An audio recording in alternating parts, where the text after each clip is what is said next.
అసలు మన శాస్త్రం ప్రకారం అయితే కుక్కల్ని పిల్లల్ని పెంచడం, పిల్లుల్ని పెంచడం తప్పు. పిల్లి ఇంట్లో ఉంటే దంపతులకు తగాదా వస్తుందంటారు. తగాదా అంటే అర్థమే లేదమ్మా. పిల్లి వెంట్రుకలు ఎక్కడ రాలితే అక్కడ అనారోగ్యాలు వచ్చేస్తాయి వెంటనే. పిల్లి వెంట్రుకలు ఇంట్లో రాలకూడదు. కానీ పిల్లికి రాల్చే అలవాటు ఉంది. ఒక్కసారి ఇలా ఉంటుంది, రాలుతాయి, 100 రాలుతాయి, చస్తాం.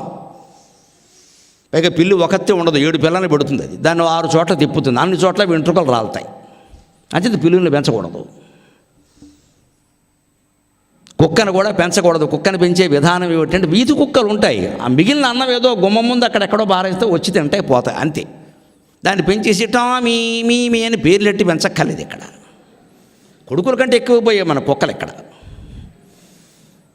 నేను ఉంటే కానీ అన్నం తిందండి, ఎంత గొప్ప విషయమో. ఇక్కడ దాన్ని వదిలేస్తే తెలుస్తుంది దాన్ని ఆనందం. నీకెందుకు ఆ గొడవ? అది ఉంటే కానీ నువ్వు అన్నం తినలేవు, ఆ విషయం చెప్పరాదా? ఇది చెబుతావు పెట్టి. ఇక్కడ పిల్లల మీద మమకారం తగ్గించుకోండి అంటే జంతువుల మీద పెంచుకోమనా? అసలు ఏమో